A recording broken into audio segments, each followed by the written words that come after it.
Päivien päivää. Se on taas Jasmanaut täältä Guesthouse Mastering studiolta. Terve. Tänään olisi aiheena kompressointi.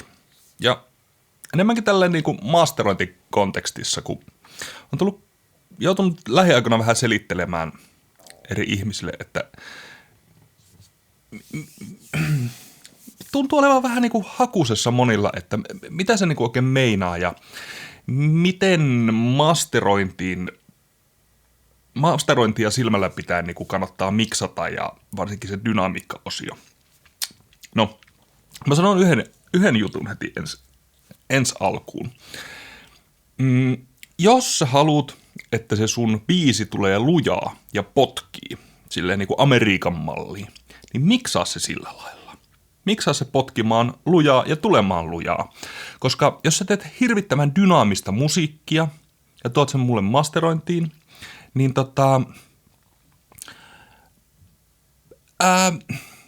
mulla on paljon vaikeuksia saada sitä lujempaa. Totta kai mä voin siis sitä limitoida ja klipata ja näin poispäin, mutta se muuttuu nopeasti hengettömäksi ja vähän keinotekoisen kuuloseksi. Ja kompressoida voin toki, mutta sekään ei ole masteroinnissa. Mä näytän sulle kohta jutun, niin kompressointi masterointikontekstissa, niin se ei ole niinkään dynamiikan hallintaa, vaan se on ajan manipulaatiota. Mutta mennään siihen kohta. Mutta siis tosiaan, jos sä haluat, että se potkii lujaa, niin miksaa se silleen, että se potkii lujaa. Enkä tarkoita sitä, että pistätte sinne masteriin limitteriä ja kompressoria ja teette sitä vasten sitä hommaa. Niinkin voi tehdä, mutta ei ainakaan sillä lailla, että mulle sitten kauhean lytättyä kamaa silleen tuoda, vaan meinaan, että se itse miksaus, sen dynamiikana pitää olla tosi tiukka ja kunnossa. Koska monesti, mulla oli esimerkiksi nyt hyvänä esimerkkinä yksi aika modernia trappia sisältävä levy. Se oli pantu potkimaan siinä miksausvaiheessa niin komeasti, että ei mun tarvinnut limitterillä kun napata desibeli sieltä täältä.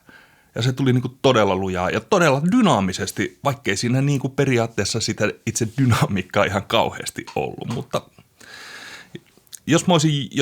sitä ei olisi miksattu niin tiukaksi ja mä olisin lähtenyt sitä niin limittereillä sitten lanaamaan, niin siitä olisi hävinnyt paljon transientteja ja se ei olisi potkinut enää niin kovasti. Eli summa summarum, tehkää niin hyvää ja valmista soundia kuin ikinä voitte. Mä sitten puleeraan, hion vähän siitä niin kuin tiukemmaksi ja paremmaksi ja kattelen tässä mun huippukuuntelussa, että sattuuko sieltä löytymään jotain anomalioita, jotka ei sinne kuulu. Että mitä voi tehdä paremmin. Mutta mulla oikeastaan tämän videon pääpointti oli näyttää teille yksi kompressoritrikki. Tämä on hyvin epäortodoksinen tapa lähestyä tätä asiaa. En ole itse asiassa nähnyt, että kukaan muu ohjeistaisi tekemään tällä lailla, eikä tämäkään ole mikään, että tehkää näin. Tämä on enemmänkin sellainen, että näinkin voi tehdä. Tämä on yksi tapa lähestyä kompressointia, ja nyt puhutaan siis niin kuin semmoista bussi- kautta masterikompurasta. Ja kun mä tuossa aikaisemmin puhuin, että kompressointi ei tarkoita niinkään masteroinnissa varsinkaan dynamiikan lyttäämistä, vaan ajanhallintaa. Tämä on aikakone. Niin mä näytän. Okei. Tää on sellainen bändi kuin For Tomorrow. Tein tämän masterin tuossa pari viikkoa sitten, oikein mainiota matskua. Ja tässä oli hyvä biitti, niin mä demonstroin teille. Tää on aivan loistava tää Elypsian Alpha Masterointikompura. Ja miten lähestytään asiaa? Lähestytään sillä lailla, että pannaan ratio täysille. No okei, tää on masterointikompura, tämän maksimiratio on 2,4. Ja sitten atakki ja release niin lyhyelle kuin ikinä. Joo, miksikin on täysillä ja näin poispäin. Gaini on kompensoitu, mä tiedän mitä tää tulee tekemään. No niin. Joo. Kuunnellaan vähän. Ensin pois.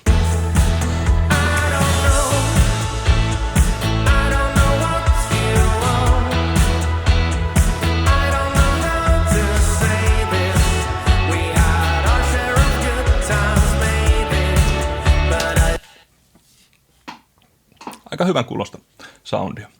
No niin, pannaan sitten kompuroiden. Ja tää juttu on se, että pannaan tää heti alkuun todella lyttyyn. Pannaan tää kuulostaa oikeastaan aika huonolta.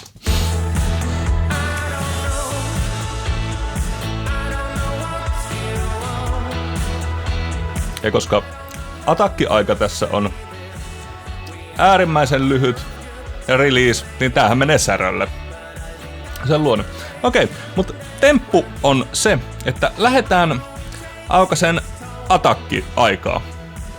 Kunnes sieltä tulee transientit, eli snaret ja tällaiset, niin kuin, että se alkaa potkia, että in your face.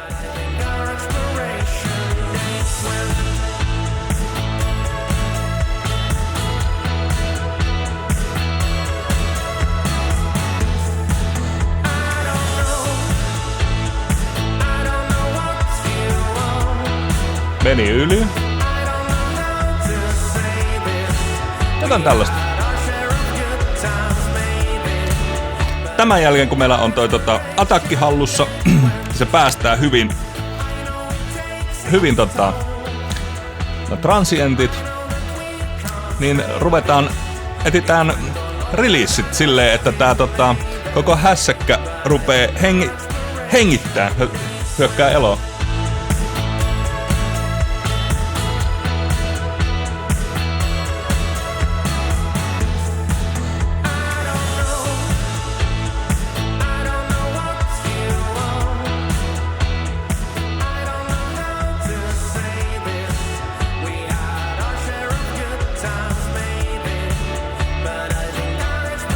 Jee, huomaatteko?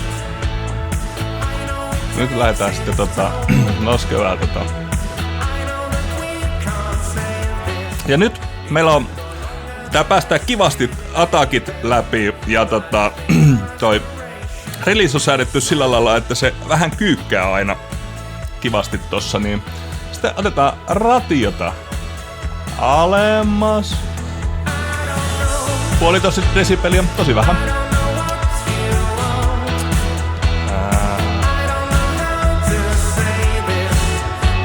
Säädetään thresholdi.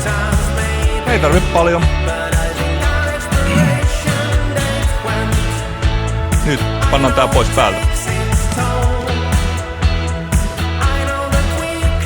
Päälle. No.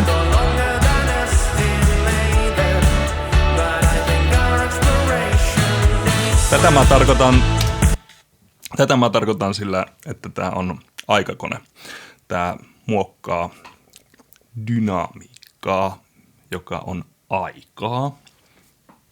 Että miten asiat pääsee läpi, mitä niille siinä vaiheessa tapahtuu ja sitten mitä jälkeenpäin.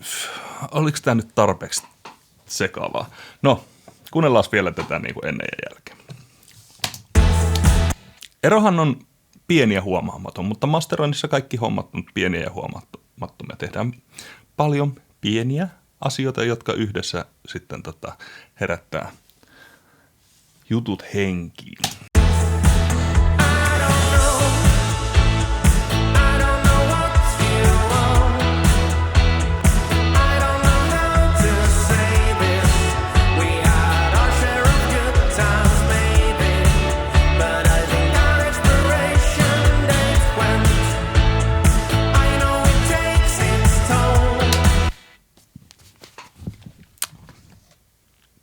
Toivottavasti saitte tästä jotain.